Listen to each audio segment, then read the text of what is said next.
by what they've read and seen since, describing essentially what they remember. Yeah.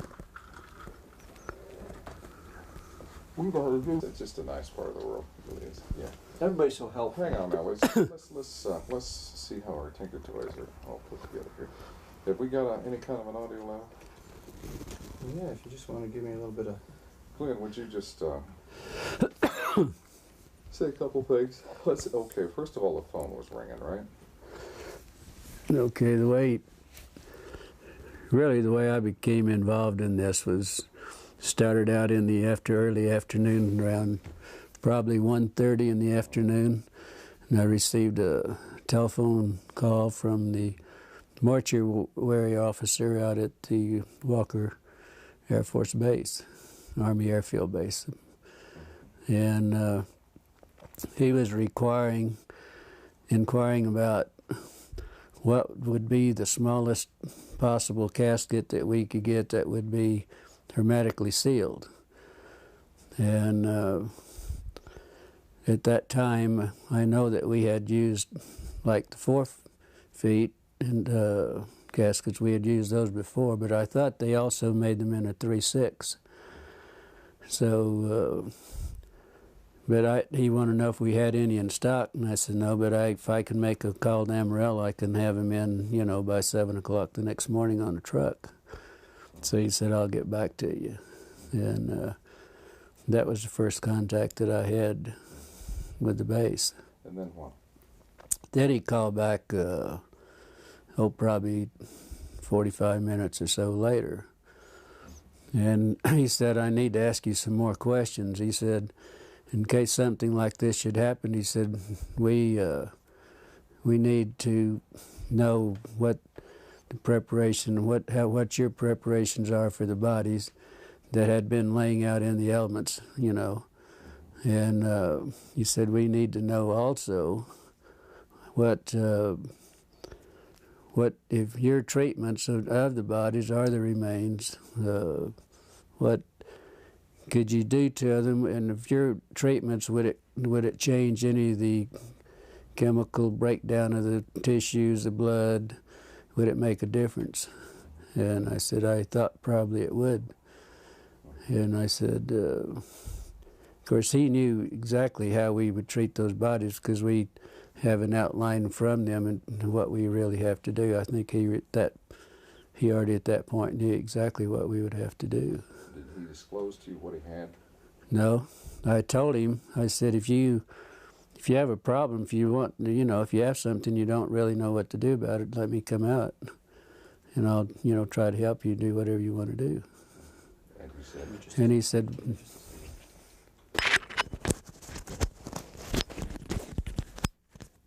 okay. And he said, no. He said, let's just back up just a minute there.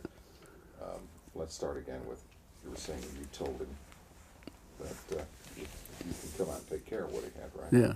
Why don't you pick it up from that point again? So, anyway, he said, well, we don't really have anything. He said, we're sitting here thinking in case we should get involved in something like this, what would be our preparation? Should we do? Then I went through, I said, do you really want to know how we would do it? Well, yes, we would like to know. So that's when I explained to him that we would have the vats that we would fill up with formaldehyde solution with water, and we put the bodies in them, let them stay there for 24 hours, and then take them out. And then we would pack the bodies in, would be a sawdust and really a lime, what we would pack them in, then wrap them in the plastic. That's bodies that were badly decomposed. If there was tissue, deep tissue, we would have to do it hypodermically with needles to get to the deep tissue. Then we would have to aspirate the cavities if the cavities hadn't already ruptured, and then put some cavity fluid in those. I said that's, kind of normal procedure. Now, at one point, you finally offered to take care of it for them. Well, I offered 2-3 times, yeah. Can you review what that conversation at that point? You mean when I offered to take care of them? Yeah. He said, well, we don't really, right at this time, we don't really need your assistant, but he said, in case something like this should happen, then he said we would be prepared and we would know what to do.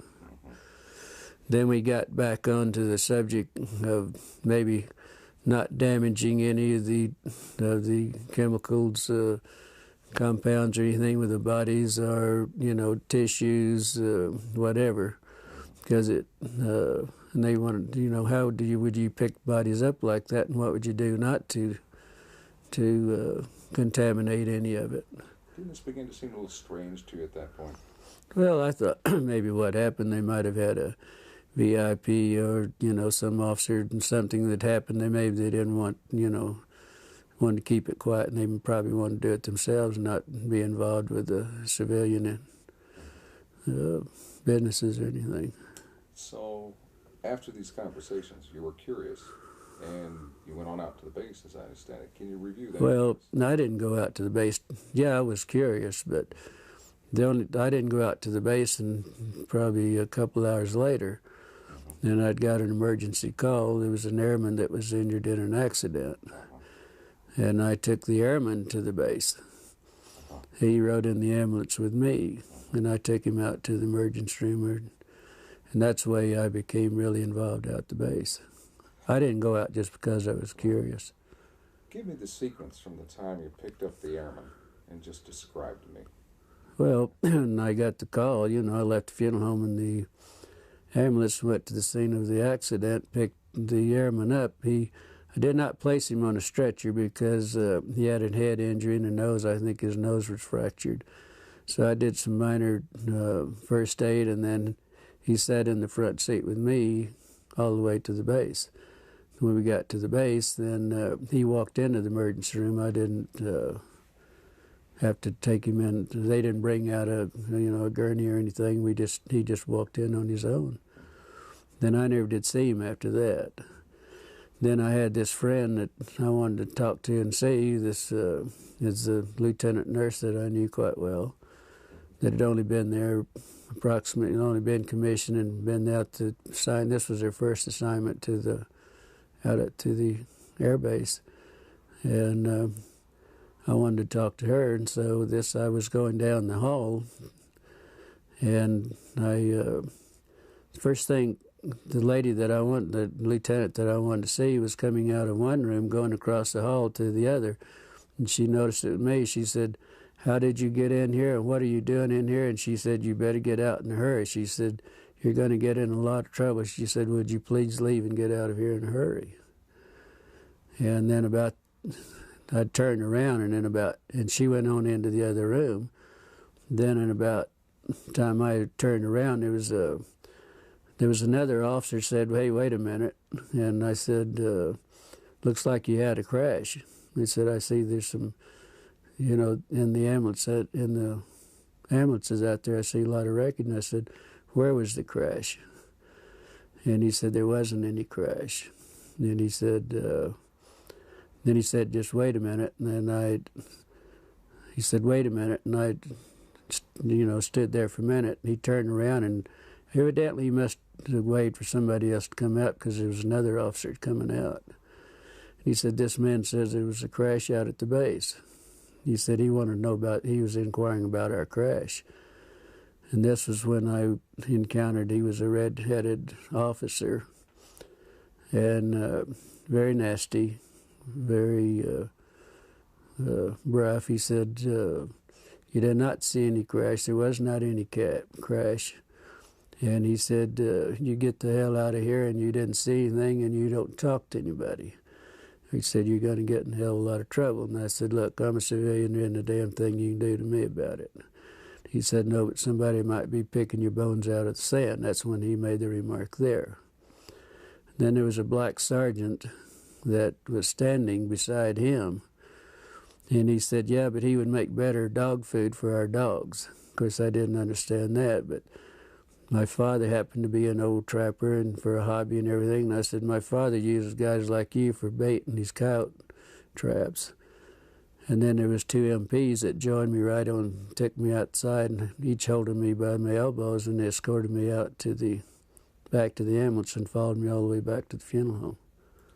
Now, as you were entering the hospital, you saw something in 3 trucks. Yeah, because usually where I parked, there was 3 field ambulances parked in the area where I usually park where we back up to the ramps. So I just pulled up to the side in front of those and parked out in the front, and the airman and I got out and walked in.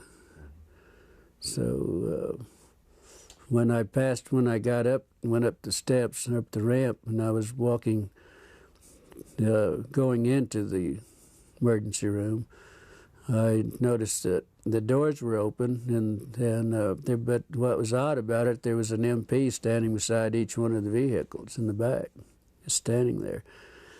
And the doors were open. Naturally, I was curious, and, I just happened to look in. That's when I saw some debris that looked like parts of a plane or something that they hadn't had a crash. Because I've seen them do this a lot of times, bring in pieces and the old ambulances in. Can you describe the debris? Yeah, I noticed in 2 of the ambulances there was some debris that was probably 2.5 to 3 feet, long and probably high, that was propped up on the side of the ambulance there. They were kind of in the shape of maybe like a half a canoe. They were like the front part of a canoe. And, it looked like it might be aluminum, but it looked more like the metal looked more like stainless steel that had been heated. It was blue, kind of a bluish tint to it. But what was odd about it, it looked like around the curved part in the front of the canoe, there was some designs or something. It kind of reminded me of maybe some Egyptian signs or whatever. And it was probably about 3 inches in high, and probably the length of what the wreckage I saw, it looked like it was the length. And the same thing was in the other ambulance too. I mean, I saw practically the same thing. The pieces that were practically the same size, and the insignias looked like whatever that might be was part of the wreckage. How did your friend feel about what she saw?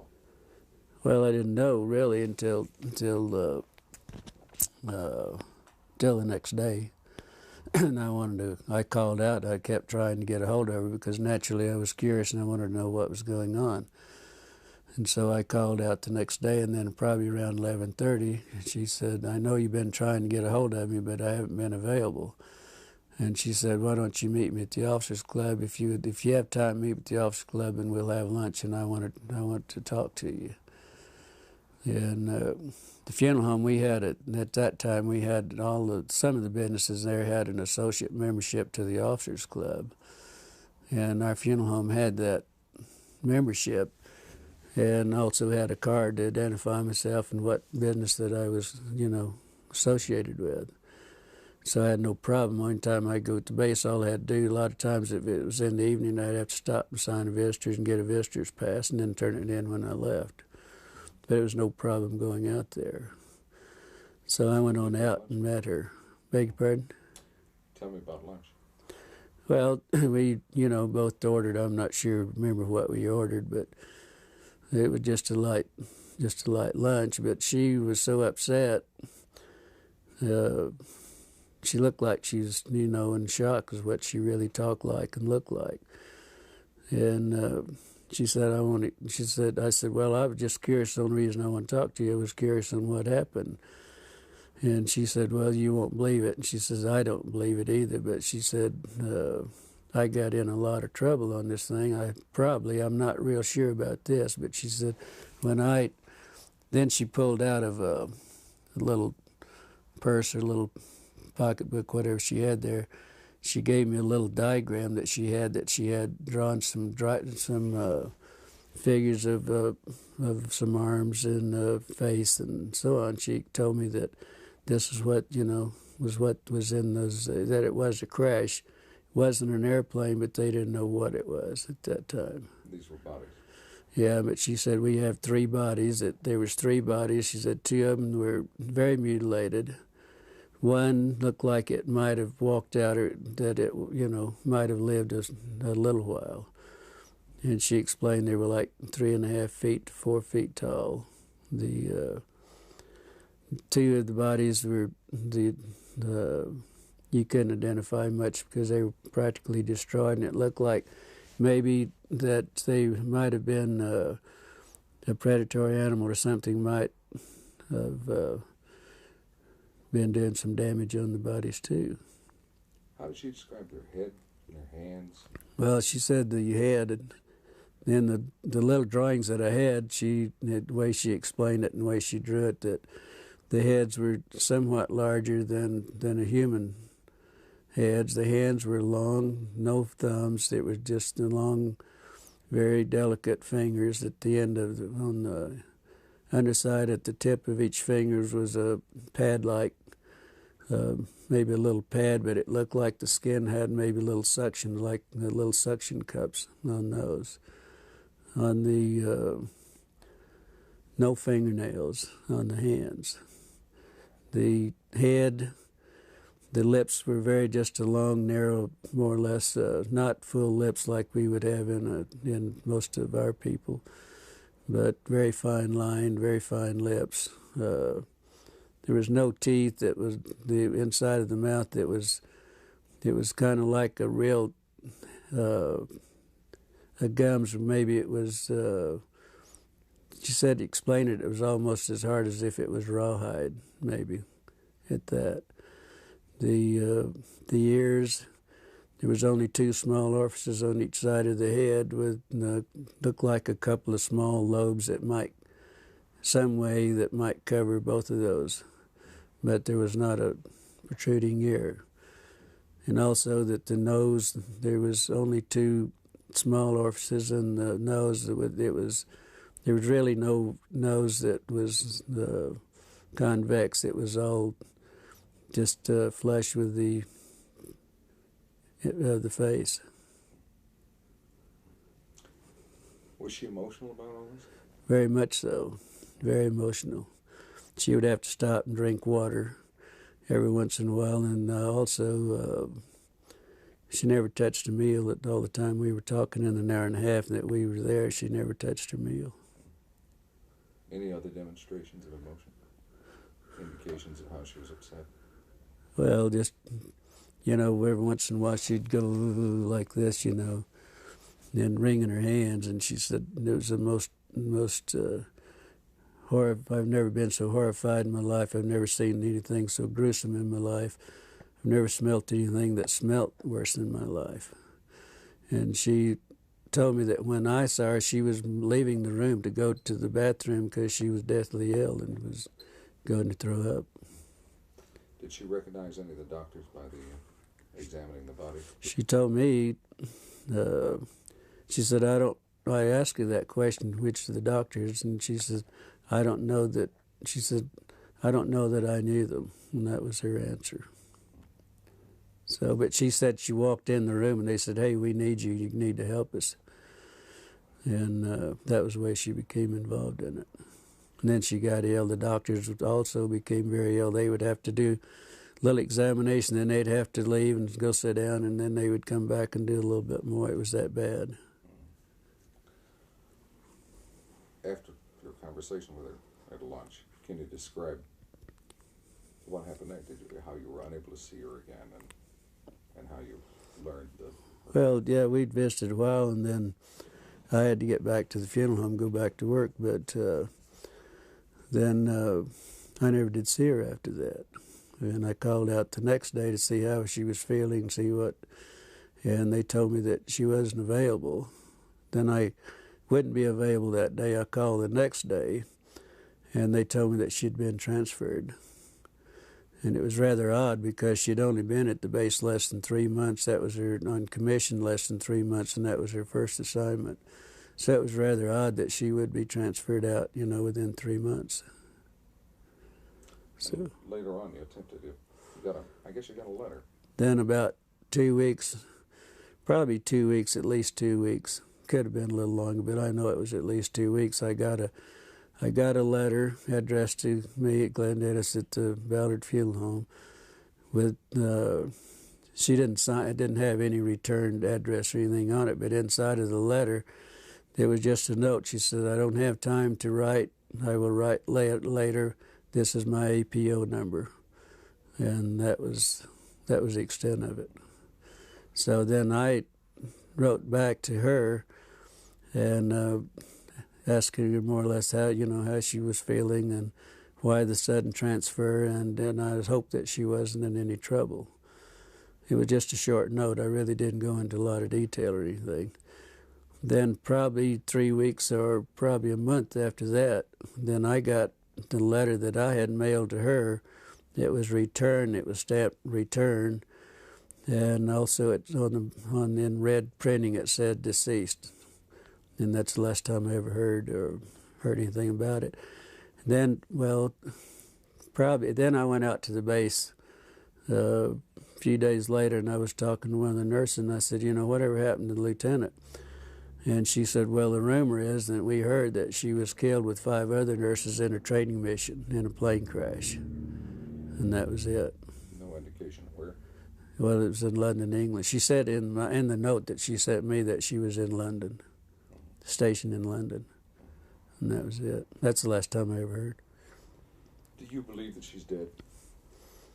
No, I don't think so. After all that's happening and after, threatening me and everything, I doubt very seriously that she was. I would hope not. What would you like to say to her if she happened to see this? Well, if she happened to see it, if she feels like if she wants to talk, if she feels like I would like to hear from her, yes. See what's been going on in her life and why she wasn't able to contact me. If she, feels like it.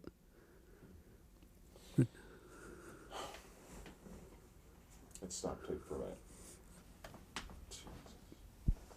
Okay. Now, the sheriff told your father you were in trouble.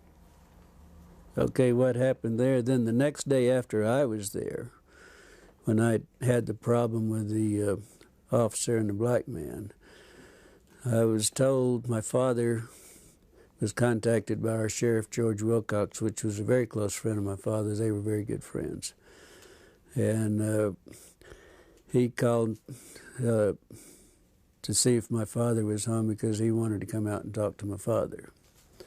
And he did so, and he told my father that there was a black sergeant from the base that came to his office, was inquiring about who my parents were, my mother and my father, if I had any brothers or sisters, and all, wanting to know what my personal family, who they were and where they were.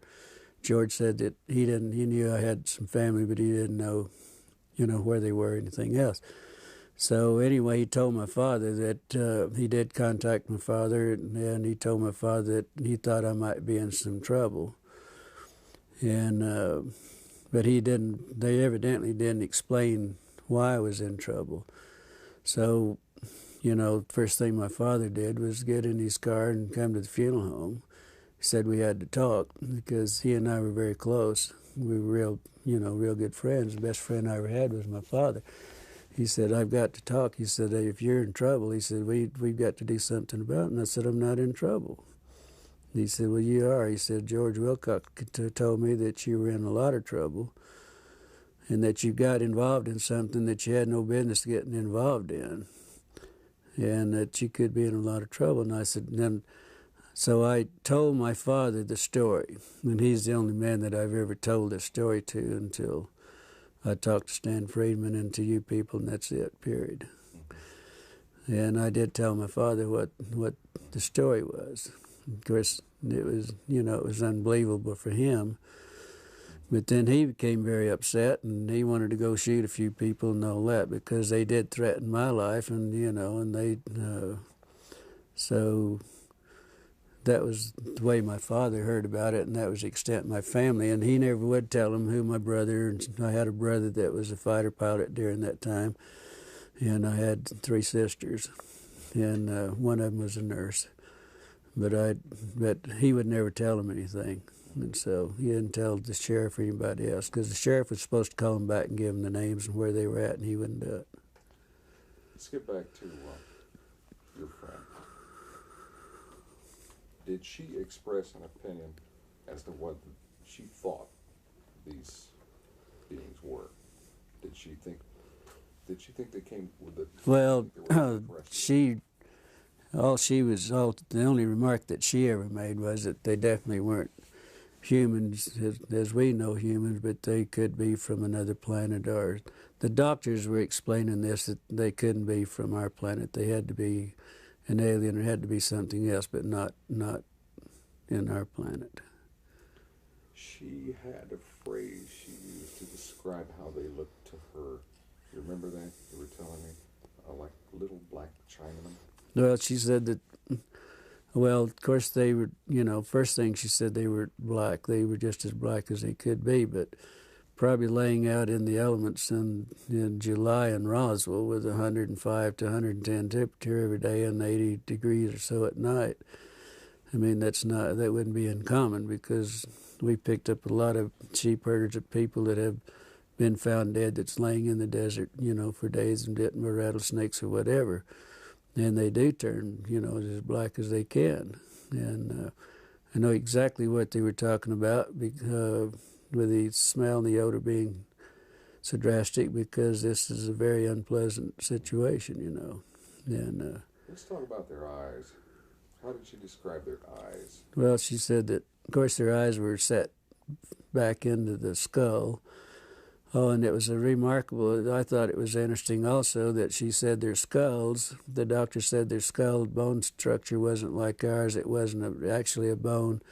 It was probably a real heavy cartilage. It looked more or less like a newborn baby. The skull was very pliable. You could mash on the skull and it would, it would give. And so the bone structure, bones not like our bones. It was our skull and everything. What about the bones in the hands and arms? He said very fine, very delicate. The arm bones, like the radial and the ulnar and in the arm, that was so fine that he doubted if they could lift. She said they doubt if anyone at that size and the arms at that could lift 50 pounds on the earth or anywhere else. They doubted they had that strength. But she said the one that hadn't been mutilated to a great extent, it reminded him of a real small ancient Chinese person, no hair at all, and very, very delicate skin. In fact, he said the skin would look like they could almost see through it, almost transparent. Why don't you give me a paragraph on the ears and the nostrils? Well, the ears, like I think I stated to you, that the ears, there was a couple of small orifices, one on top of the other, with two little lobe flaps, one over the other. They didn't really know if they had any significance, how they worked or what. They didn't go into that. The nose was only a couple of very small orifices, holes right there, just above the lip line. But it had, there wasn't anything covering it. And it was just like two small indentations there, and that was it. Said it was very unusual. Does anyone else, Don, Kevin, do you have anything that you think you're talking about the hands. The hands. Yeah. Describe the hands. The hands, well, there was one hand. There was one hand that evidently wasn't attached to the arm. And she said that where she got sick and left the room was that this doctor had the long forceps and picked the hand up and turned it over. And that's when they noticed. Now, there wasn't any thumb. None of the bodies had any thumbs or anything. They were just long, very fine, very delicate fingers, no fingernails. But right at the tip of each finger, it looked like there was a pad. And in this pad, it looked like it might have had very small they were like little suction cups, very minute suction cups. The doctors, that's the way he explained it, that was looking at it. Let's have tapes right now. Okay. We need to get the arm as well. Okay, yes, the Which arm. goes with that. We need to go about the arm. I'll see to it that we get some dubs of other people's interviews. I just go to Kmart or wherever and buy the... I think we have the tape going now. Why don't we start with the thing? Well, he talked about the hands. So for continuity, it might be good to go to the Oh, arms. this will all be edited anyway, but we can start wherever you like. You want to go with let's start with the arms, okay? Anytime. Oh, forget the camera. Seeing if he was ready. It's not there. Yeah. It's not there. That's all right.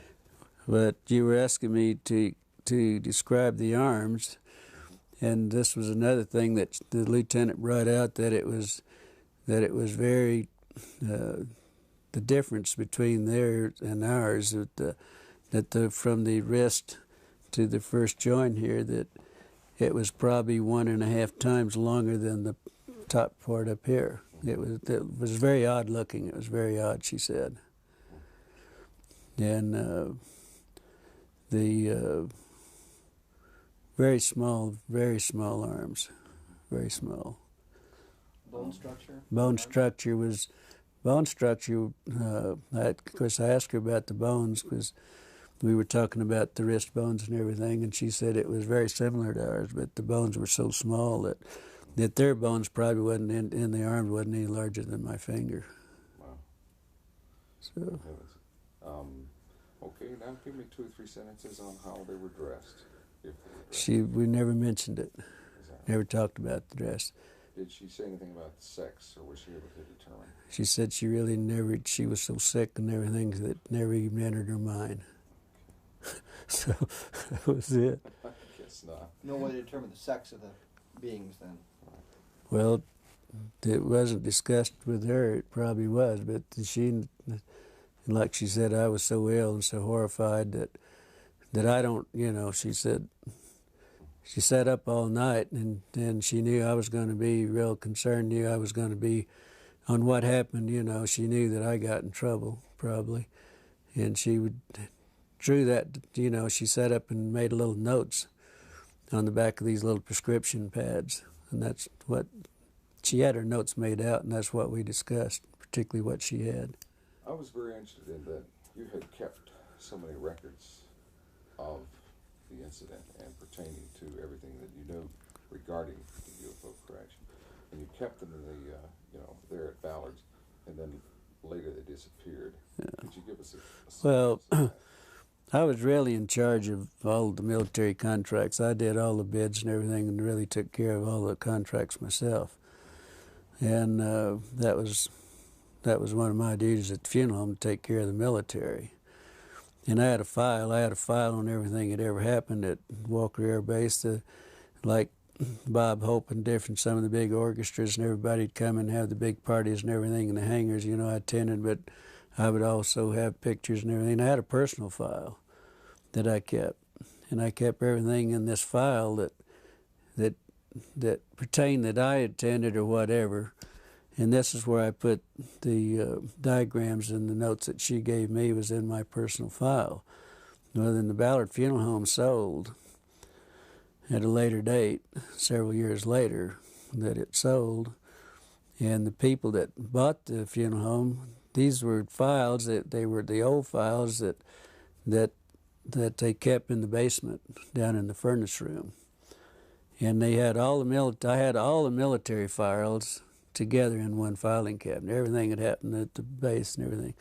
We also had the contract at Fort Sumner Air Base. They had a glider base there, and also fighter pilot training there, and the P-47s and 51s and so on. And so I had all the files. Everything was, one filing cabinet was strictly all military. And that's where I had all this filed away. I had all this filed away. I even had the newspaper that Walter Haught, the headlines and all this. The next day I had all that in these files. What interests me is that out of all these files, all these different topics, only one was missing when you went to look for it, and that was the one pertaining to this. Yeah. Can you review that for us? Well, no, there were some of the other files were missing also, not just my own file, but my file was in the same, most all of my file was gone. But there was also some files, they had destroyed most of the files that were pertaining after a certain years. They just gotten rid of them. Mm-hmm. And they told the manager of the funeral home, that's the manager there named Raymond Otero, also told me that he knew my file was there, Joe Lucas, that was manager at that time, knew my files were there, and he and I'd had some personal problems, and he said, "Get rid of his damn files. We don't want anything that remind us of him." And that's where the files went, really. There was some discussion about how to preserve the bodies, Right. dry ice and that sort of thing, and you kind of addressed Oh, that, well, where they got the ice and things. Then the mortuary officer, what would you do if you had to ship one out? And but you couldn't do anything to it. I mean, that you couldn't, do any treatments or anything. What would you do? I said the only thing you could do that I would suggest, that first thing, if you have a problem, don't want to destroy any of the tissue, any blood cells, anything that you don't want to destroy, I would suggest that you contact a pathologist. And I said, I'm sure the Army Airfield, somebody's got some pathologists around. I didn't know that they had one in Roswell, but I said, if I were you, I'd call a pathologist and ask him how he would like to have it done, or whatever you're going to do, or whatever it is. You better do what the pathologist, because he's the one that's going to do the autopsy and make the reports. But I said, the only thing I know you could do is just go to Clardy's Dairy or Sunset Creamery, we had 2 at the time, and buy all the dry ice you can and pack them in dry ice, if that's possible. And that's what I suggest that they do. Excuse me, Glenn, you're hitting my mic with your Oh, thumb. sorry about that. It's all right. I've done it at least 8 times I already know it's this not week. personal. I just- No. Okay, what do you think? I think as a suggestion, you might want to do that part again if you think you'd like to use it, because The dry ice? you probably hit it just a few times. And it might Oh, sorry about that. Isn't this picky business? Glenn Dennis, take 2, Clarity Yeah. Dairy. All right, let's go back and go over the dry ice then again. Well, okay. What I suggested that to the mortuary officer, I suggested this to the mortuary officer and we discussed this probably for 20 minutes or better on the telephone. And I kept telling him, hey, if you have a problem, if you got something out there, if you need our services, we have the contract, I would be glad to come out and help you take care of it. And he said, no, this is for future. Kept always referring this was for future use in case we did have something.